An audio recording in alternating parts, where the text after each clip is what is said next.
I wanted to give you a quick tour of our virtual event platform, just so you're a little bit familiar with it before you start going in and making changes to your own organization's page. So this is the homepage where everyone lands when they log in. It has a welcome video, lists our sponsors, and it has our speakers kind of towards the end. But the main part of the event is actually this navigation bar. And so we're going to actually go kind of right to left in going through it. So for the account, the first thing you're going to want to do is edit your profile. You want to make sure that you have a profile picture on there. You can write a description with credentials or just anything you want people to know about you, your company title. If you want to add any sort of social media links, you can do that there, company URL. You want to add as much information because if people click on your profile, they want to make sure they know what organization you're with and anything about you that you think is important. And you're also going to want to go to account to edit your organization's page. And I'm going to go there a slightly different way because there's 3 ways to get to your organization page. The easiest is just going to account and edit my organization. If you're a sponsor, you can also go into sponsors. They are listed by level, so you could click on it that way. You could also go under exhibitors where everything is listed alphabetically. You can find your organization and then click on it. So all 3 of those ways leads you to here, which is your organization's page. And this is the main place that people are going to go to learn more about your organization.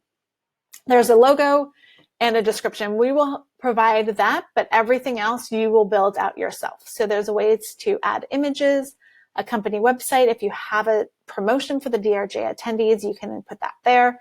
If you have a poll, you can include that as well. If someone from your organization is speaking, that's going to show here in the exhibitor showcases. And then there's also files, which include links and PDFs, as well as video files. And then at the very top, it has the staff that you've assigned for your organization. There's a request information button where someone can come in and request information from you. And I'll show you where that ends up. There's the Enter Virtual Trade Show booth, which we'll talk about in a moment as well. And then there's the Manage, which only people from your organization will be able to go into and manage your organization's page. So once you're in the organization manage page, there's these tabs at the top: the basics, leads, visits, polls, and files. For the basics, it has most of the information: the name, the logo, description, adding your company website. If you have Vimeo or YouTube links, you can have it here and it will embed them. It'll just put them in a slightly different place than your other videos on the page. If you're doing any sort of DRJ promotion, you can include that there with a link. You can add team members by clicking on the new member button, then finding their name in the dropdown, and then you add member. Or you can type in their email and just add member by email if you find that to be easier. If you need to take someone off because they are no longer coming, you can just click the X and that takes them off of your page. I'm going to skip these for just a moment and go into polls. There's ways to include different polls for your event. You can do a multi-choice, you can do free text entry, so you can ask a question and then have them just do a free text entry, or you can have them rate something as well. And there's different ways for the poll results to show, and it's pretty self-explanatory, and then you would just hit create once you fill in all the fields.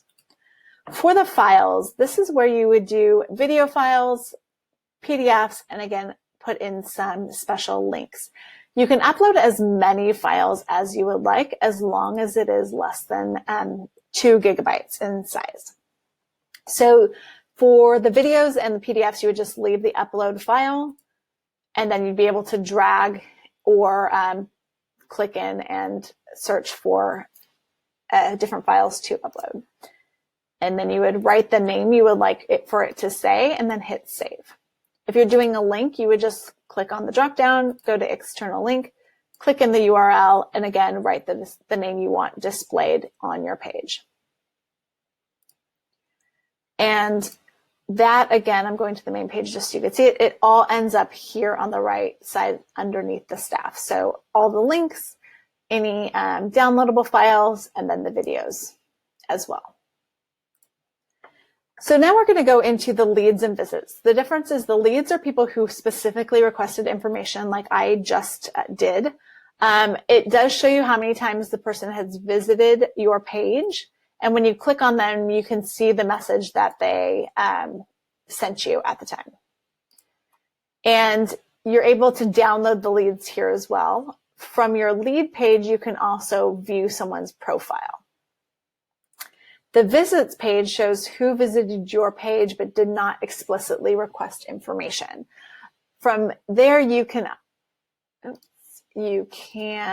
schedule a meeting, you can send a message, or you can view a profile. I'll show you all those three things in just one moment. So, and when you download the leads, that's going to give you the email address of all the people who are leads, so the people who asked for information. And it's just going to give you the name and the company name of the people who visited your page.